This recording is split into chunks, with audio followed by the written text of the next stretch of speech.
काली परी ने की चांद की चोरी। लाखों वर्ष पहले की बात है। पृथ्वी से कोसों दूर परीलोक में सभी परियां हंसी खुशी से रह रहे थे।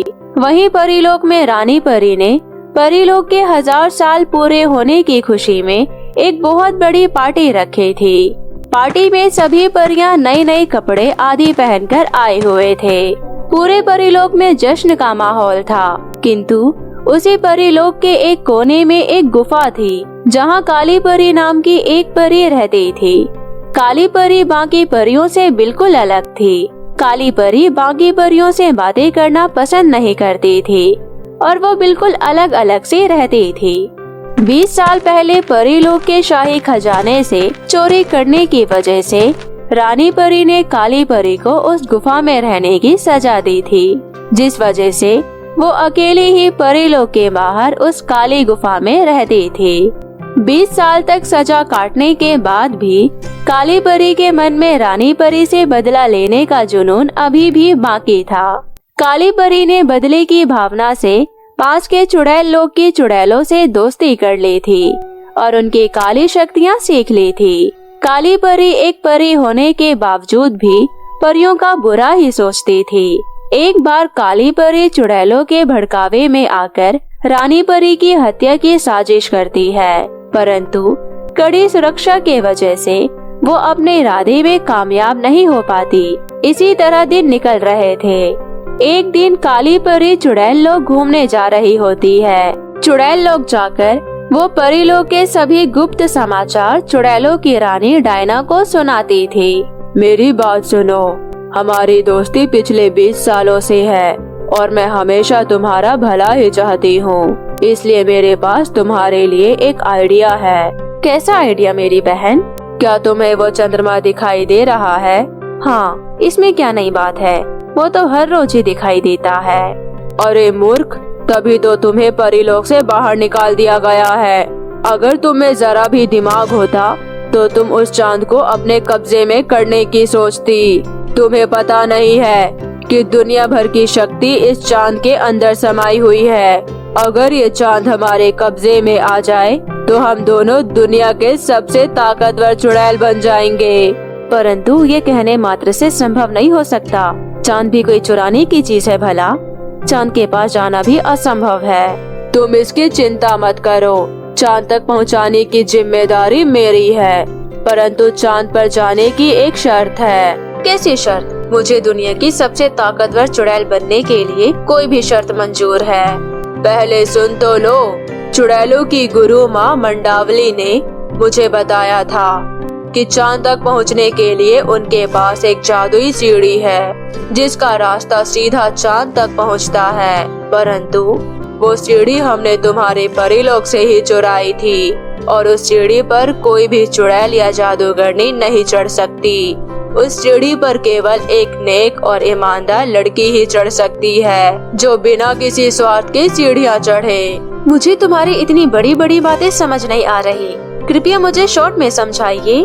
तुम बस इतना समझो कि आने वाली पूर्णिमा की रात्रि से पहले हमें एक ईमानदार और नेक दिल लड़की की आवश्यकता है, जो हमारे लिए उन सीढ़ियों पर चढ़कर उस चांद की चोरी कर ले आए। बस इतनी सी बात। मैं अभी पृथ्वीलोक पर जाकर एक ऐसी लड़की की तलाश करती हूँ जो ईमानदार और निस्वार्थ हो। इतना कहकर काली परी पृथ्वीलोक पर चली जाती है। काली परी विकासपुरी नाम के एक गांव के बाहर जंगल में जाकर रहने लगती है और वहां से गुजरने वाले लोगों को लूटकर अपना गुजारा करने लगती है। उसी गांव में एक रिंकी नाम की लड़की भी रहा करती थी। रिंकी अपने छोटे भाई विशाल और बूढ़ी माँ कौशल्या के साथ रहा करती थी। कुछ वर्षों पहले एक सड़क हादसे में रिंकी के पिताजी की मृत्यु हो गई थी और तभी से रिंकी ने पूरा घर अपनी जिम्मेदारी पर संभालना शुरू कर दिया था। रिंकी घर पर रहकर ही लकड़ियों से खिलौने बनाया करती थी और उन्हें पास के शहर में जाकर बेचा करती थी। एक दिन शहर से आने में उसे थोड़ी देर हो जाती है और अंधेरा हो जाता है। गांव से शहर के बीच के रास्ते में एक जंगल पड़ता था जहां वो काली परी रहती थी। रिंकी ने उस लुटेरी काली परी के बारे में बहुत कुछ सुना था। रिंकी को सुनसान जंगल में बहुत डर लग रहा था, परंतु वो जैसे तैसे हिम्मत करके जंगल से गुजर रही थी।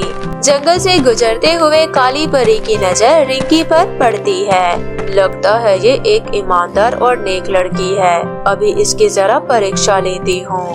तभी काली परी एक बूढ़ी दादी में बदल जाती है। सुनो बेटा, मैं बहुत थक गई हूँ और अब मेरे पैरों में जरा भी चलने की ताकत नहीं बची है और मेरे पास ये सोने के सिक्कों से भरा एक थैला है। क्या तुम इस थैले को बाहर गांव तक छोड़ने में मेरी मदद करोगी? तुम्हारा बहुत उपकार होगा बेटी। क्यों नहीं दादी माँ, लाइए मैं आपकी मदद कर देती हूँ। इतना कहकर रिंकी वो थैला उठाकर चलने लगती है। दादी माँ भी धीरे धीरे उसके पीछे पीछे चल रही होती है। रिंकी जल्दी जल्दी चलकर वो थैला गांव के बाहर पहुंचा देती है और वो वहीं रुककर दादी माँ का इंतजार करती है। बड़ी जल्दी आ गई तुम मेरी बेटी, तुम्हारा बहुत बहुत धन्यवाद। ये लो कुछ रुपए, इन्हें रख लो, तुम्हारे किसी काम में आ जाएंगे। नहीं दादी माँ, आप इसे अपने पास ही रख लीजिए। मैं मेहनत मजदूरी करके अपना पेट पाल लेती हूँ और आपकी तो उम्र भी हो गई है, घर पर ये पैसे आपके ही काम आएंगे। काली परी रिंकी का ये व्यवहार देखकर बहुत खुश हो जाती है कि वो एक ईमानदार और नेक दिल लड़की ढूंढने में कामयाब हो गई है। अब बस उसे अपनी अगली चाल चलनी थी। बेटी, वो सब तो ठीक है, मगर तुमने बताया नहीं कि तुम कहाँ रहती हो। मुझे तुम्हारा व्यवहार बहुत अच्छा लगा और अब मैं तुमसे मिलने तुम्हारे घर आना चाहती हूँ। क्या तुम मुझे अपना घर दिखाओगी? क्यों नहीं दादी माँ, चलिए मैं आपको अपना घर दिखाती हूँ। और इस तरह चालाक काली परी उस मासूम रिंकी का घर देख लेती है और अंदर जाकर उसके घर वालों से मिलती है। ठीक है बेटा, तो मैं चलती हूँ, मुझे घर जाने में जरा देरी हो रही है। इतना कहकर काली परी वहाँ से चली जाती है और घर के बाहर एकांत में जाकर वो जादुई शक्तियों से गायब हो जाती है। काली परी चुड़ैल लोग पहुँचकर डायना चुड़ैल को बुलाती है। कहो काली परी, क्या खबर है? क्या तुम्हें वो ईमानदार लड़की मिल गई? अब हमारे पास पूर्णिमा आने में केवल 2 दिन बचे हैं, इसलिए तुम जल्दी से जल्दी कोई ईमानदार लड़की ढूंढ कर लाओ। अरे बाबा, मुझे बोलने तो दो, तो ना मैं कुछ बताऊं। मुझे वो लड़की मिल गई है और उस लड़की का नाम है रिंकी। मैंने उसका घर भी पता कर लिया है। अगर आपकी इजाजत हो तो उसे अभी पकड़ कर ले आऊं। नहीं नहीं, उसे पकड़ कर लाने की कोई जरूरत नहीं है। वो एक ईमानदार लड़की है और अगर हमने उसके साथ जबरदस्ती करने की कोशिश की तो वो अपना प्राण दे देगी, मगर हमारे लिए चांद की चोरी नहीं करेगी। मेरे दिमाग में एक आइडिया है, तुम उसके घर के किसी बंदे को किडनैप कर लो और यहाँ चुड़ैल लोग ले आओ। ऐसे में वो खुद ब खुद चलकर चुड़ैल लोग आ जाएगी और हमारा काम भी हो जाएगा। अच्छा, तो अब मैं बिना देरी किए चलती हूँ। इतना कहकर काली परी वहाँ से गायब हो जाती है। पृथ्वी लोग आकर काली परी रिंकी के घर के बाहर नजर बनाई होती है और जैसे ही रिंकी का छोटा भाई विशाल बाहर आता है, वो उसे पकड़कर किडनैप कर लेती है और अपने साथ चुड़ैल लोग ले जाती है। जहाँ पृथ्वी पर रिंकी सभी खिलौने बेचकर जब अपने घर वापस आती है तो वो देखती है कि विशाल घर पर नहीं है। माँ, विशाल कहीं दिख नहीं रहा। क्या आपने उसे किसी काम से बाहर भेजा है क्या? नहीं रिंकी बेटा, मुझे माफ कर दे। तेरा भाई दोपहर से पता नहीं कहाँ गुम हो गया है। मैंने उसे ढूंढने की बहुत कोशिश करी बेटा, परंतु पूरे गांव में कहीं दिखाई नहीं दे रहा। मुझे तो बहुत डर लग रहा है, कहीं कोई अनहोनी ना हो जाए। ये सब सुनकर रिंकी भी हैरान रह जाती है और अपने भाई को याद करते हुए रोने लगती है। विशाल भाई, तू कहाँ चला गया है? देख, मैं तेरे लिए शहर से पिज्जा लेकर आई थी। तू ही तो कहता था ना कि तुझे पिज्जा खाना है। आ, जल्दी घर आ जा। ऐसा कहकर रिंकी जोर जोर से रो ही रही होती है कि तभी उसकी माँ कहती है, रिंकी बेटा, मुझे तो डर है कि कहीं जंगल की काली चुड़ैल ने उसे पकड़ न लिया हो। अब बस जंगल ही बाकी रह गया है और हमें रात होने से पहले वहाँ जाकर भी चेक कर लेना चाहिए। क्या पता विशाल वही कहीं हो। अगर हमने ज्यादा देर की तो शायद जंगल का कोई जानवर उसे नुकसान पहुँचा सकता है। आप सही कह रही हो माँ, मैं अभी जाकर जंगल में देखकर आती हूँ।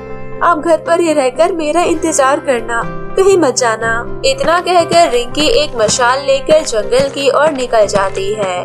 रात के अंधेरे में रिंकी अकेले जंगल में आ तो रही होती है, मगर उसके मन में अभी भी बहुत डर बैठा हुआ होता है। रिंकी जंगल से गुजर रही होती है कि तभी उसे वो काली परी रोक लेती है। तो मेरे प्यारे दोस्तों, इसके आगे की कहानी हम इसके अगले पार्ट 2 में दिखाएंगे। कैसी लगी आपको मेरी ये स्टोरी, मुझे कमेंट करके जरूर बताइएगा। और यदि स्टोरी अच्छी लगी हो तो इसे अपने दोस्तों के साथ भी शेयर कीजिएगा। तो मिलते हैं आपसे फिर किसी नई कहानी के साथ। तब तक अपना ध्यान रखें। बाय बाय दोस्तों।